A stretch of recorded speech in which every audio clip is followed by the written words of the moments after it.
Buenas tardes, mi nombre es Hernán Taboada, yo soy investigador del Centro de Investigaciones sobre América Latina y el Caribe. Soy historiador y ahora quiero tratar de un libro que he coordinado recientemente junto con Andrés Kossel. Andrés Kossel es un profesor e investigador argentino. Los dos hemos estado preocupándonos en el curso de los últimos 2 o 3 años por esta cuestión que da título al libro, ¿no? En la civilización latinoamericana, ¿no? Se llama así, En busca de la civilización latinoamericana.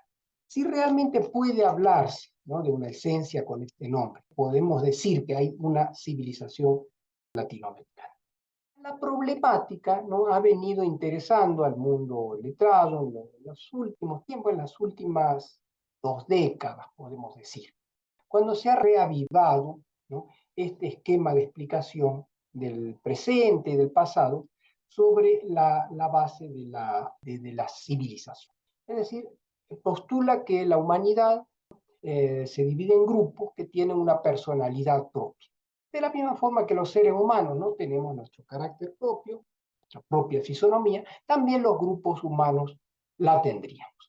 Muchos estarán reconociendo en esto las propuestas de filosofía de la historia que ya tienen larga data. Para dar algunos nombres, el siglo XX, porque hay también el siglo XIX, estamos hablando de Spengler, Oswald Spengler, La decadencia de Occidente, 1918, ¿no?, un libro que trataba de romper con el esquema lineal de la historia hasta entonces prevaleciente, el esquema progresivo, y decía que no era así como había que explicar la historia mundial, la historia universal, ¿no? La historia universal más bien se explicaba por el ascenso y la caída de cuerpos, ¿no?, llamados precisamente civilizaciones, ¿no?, que tenían su vida de la misma forma que la tienen las plantas, que la tienen los seres humanos.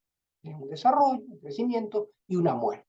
Estas individualidades eran incomparables entre sí. No podemos decir que una fuera mejor o superior a la otra. Eran irreductibles. Cada una tenía sus propios valores que no eran conmensurables con las otras. Sobre esto tenemos otras interpretaciones, la otra famosa es la de Arnold Toynbee, este escritor, historiador inglés, y la que se hizo famosa, la que está todavía muy presente en la bibliografía, es la de Huntington, ¿no?, el científico social, estudioso de las relaciones internacionales estadounidense, ¿no?, que explicó el mundo actual, el mundo posterior a la caída de la Unión Soviética, no como un mundo en lucha por cuestiones ideológicas, sino por cuestiones civilizacionales. No hace esta división, retoma muchos de estos autores que antes mencioné, habla entonces de esta civilización occidental que está en el centro, la china, la islámica, la africana, la latinoamericana, es una novedad, los anteriores no habían hablado de una civilización latinoamericana, ¿no? Y bueno, y da perspectivas a futuro. Nosotros hemos retomado tanto estas propuestas como la crítica que se ha hecho. Fueron muy criticadas en sus momentos, ¿no? En su momento Spengler, en su momento Toynbee, en su momento Hunter, ¿no? Decían que no era una antropomorfización de las civilizaciones, se pensaba muy parecida a un ser humano, una esencialización, una elección muy dichosa de características. Sin embargo, hubo escuelas de pensamiento en todas partes, aquí en América Latina también, en Rusia muy especialmente, esto ha salido a relucir con los últimos acontecimientos, que toman muy en cuenta, ¿no?, esta división civilizacional. Dice que en cierto punto las explicaciones sobre la base de diferencias económico, de poder, no alcanza para explicar fehacientemente, ¿no?, las diferencias entre los distintos estados, las distintas regiones. Hay que tomar en cuenta estas diferencias de carácter, cómo conciben la vida, conciben los distintos valores. En fin, fue interesante entonces situarnos en esta perspectiva de interpretación y tratar de ver si hay algo parecido a una civilización latinoamericana. Para esto hemos reunido a varios colaboradores, algunos que han ocupado su tiempo, ¿no?, en tratar de escribir las dos de las civilizaciones clásicas que aparecen en todos los manuales, pre-conquista, ¿no?, Mesoamérica y los Andes, Incas y Aztecas, para dar nombres que son más usuales en la bibliografía. ¿Qué características tenían, ¿no? ¿Qué hacía de ellos, de estos dos cuerpos, unos, unos individuos, ¿no? En el sentido de los autores que antes mencioné, ¿no? ¿Cómo se podían definir a sí mismos? No, en fin, cada una de las autoras llamadas dio su respuesta.